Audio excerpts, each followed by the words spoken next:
"You need to leave now," she shouted from the shore, waving a clipboard like it was a weapon.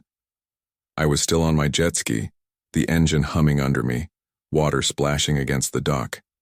I couldn't believe what I was hearing. It was my lake, my land. I pulled up slow, killed the engine, and looked right at her. "You do realize this is private property, right?"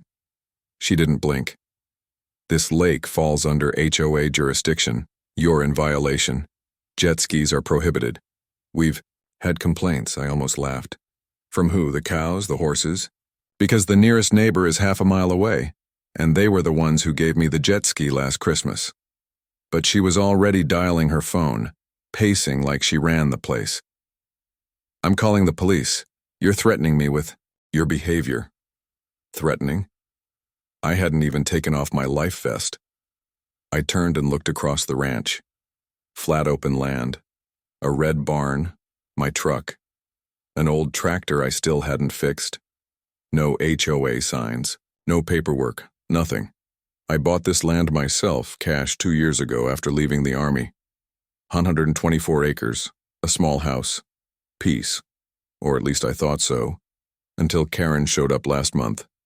She claimed there was a new HOA, a land protection group, forming for the area.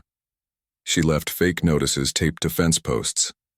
She handed out her rules in plastic sleeves like she was handing out church flyers. I ignored them all.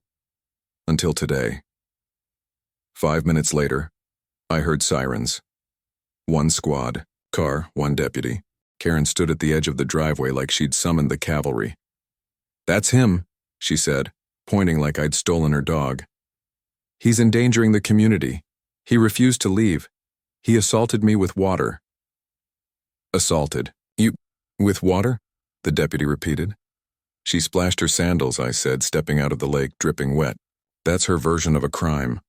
The deputy looked at me, looked at Karen. "Do you have any proof this land is under HOA control?" "I have the community guidelines right here," she said, flipping open the clipboard like she was about to read scripture. He didn't even look at it. "Ma'am, I asked for legal documentation, not printed paper from Staples." She puffed up. "Well, he doesn't own the lake." That's when I pulled out the folded copy from my truck's glove.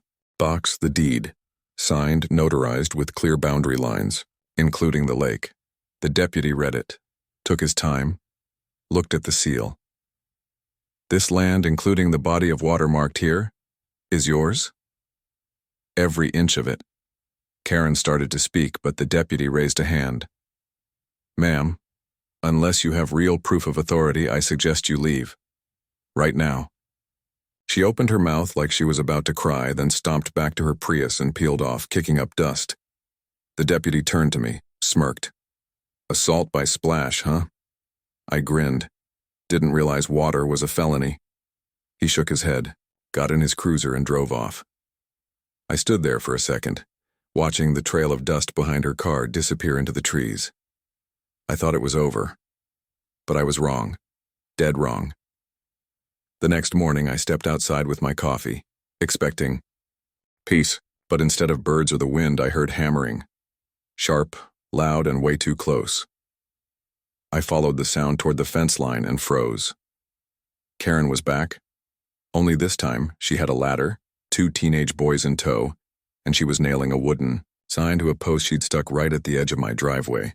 "Private road and well monitored, trespassers will be fined." I walked over, slow. "You're really doing this?"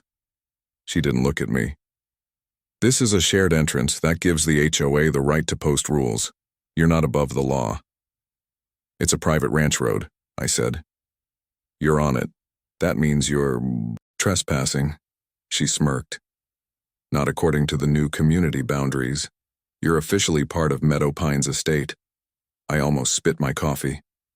Meadow Pines Estate? That was a housing development 4 miles away. Gated, cookie-cutter homes, HOA flags on mailboxes. She lived there. I didn't.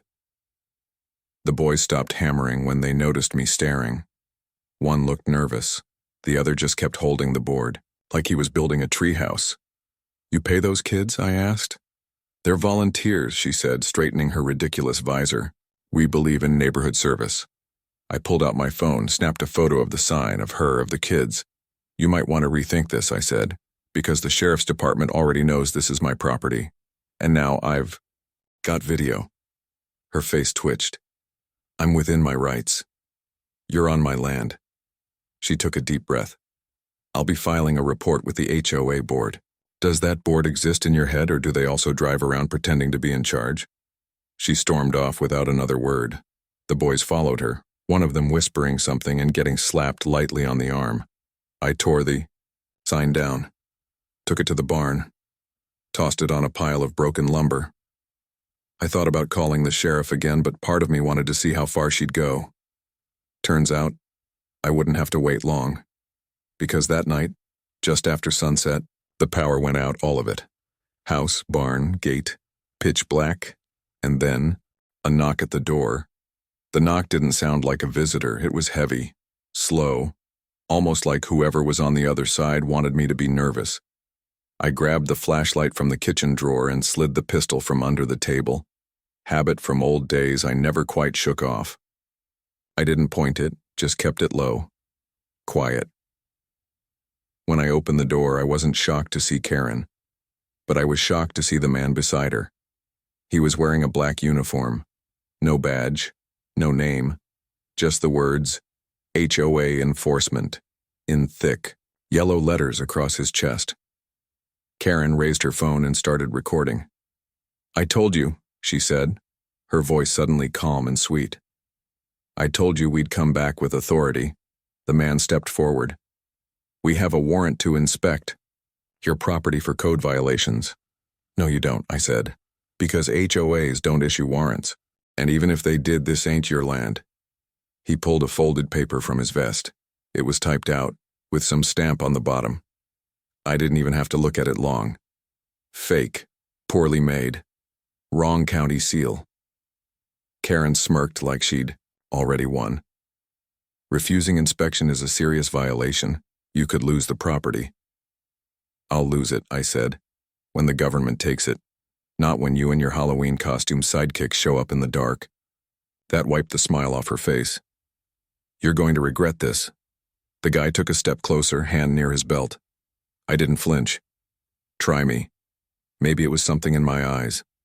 Maybe he realized I wasn't just some ranch guy. Either way, he backed off. Looked at Karen. Let's go. What? She hissed. No, he's threatening us. No, he said, turning. He's trained. They walked off into the dark, and I stood there in the silence, listening to their footsteps fade. The power came back on 5 minutes later, like nothing had happened. I checked the security footage. The gate had been tampered with. Someone had cut the power box. I made copies of the video, sent it straight to the sheriff's department. The next morning, I drove into town for supplies. Thought I'd cool off, grab a bite, maybe talk to a lawyer. But when I got back, every tire on my truck was slashed and spray painted across the side of my barn in giant red letters, "Cho rules or get out." I stood there, keys still in my hand, looking at the barn like I was staring at a crime scene. The paint dripped down in long red lines. Whoever did it wasn't just sending a message, they wanted to make sure I felt it. I didn't move for a while, just stared. Then I walked up, touched the cold metal of the truck. Slashed tires, 4 of them, clean cuts. Military-style knife, maybe. Karen wasn't playing games anymore, and neither was I. I went into the house and opened the locked cabinet behind the pantry. Inside were things I hadn't touched in years. Documents, recordings, gear.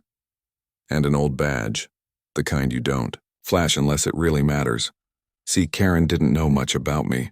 Most people didn't. She saw a guy with a beard, a flannel shirt, riding a jet ski like some country fool. She didn't know I used to work black ops for the state, quiet missions, digital evidence, tracking people who crossed lines, and Karen, she just crossed one. I called a buddy in cybercrime, asked for a rush trace on the IP address that sent out the new HOA bylaws she'd been handing out. He got back to me in an hour. "You're gonna love this," he said. They were printed from a laptop registered to Karen Lynn Walters. No HOA office, no board. It's just her. That was enough for a restraining order. But I wasn't stopping there. I sent the footage of the fake officer, the power box damage, and the barn vandalism to the sheriff's department. This time, they didn't just file a report. They sent 2 unmarked cars to her house. Later that night, I was on my porch when I saw her lights flash on across the fields, then go off, then back on again. She knew. But the next move? That came from her. 3 days passed, quiet, no signs, no new signs, no boys hammering wood, just silence. I almost let my guard down. Then I got a certified letter in the mail. Inside, a formal eviction notice, with a forged judge's signature and taped to the envelope, was a photo of my daughter, playing outside,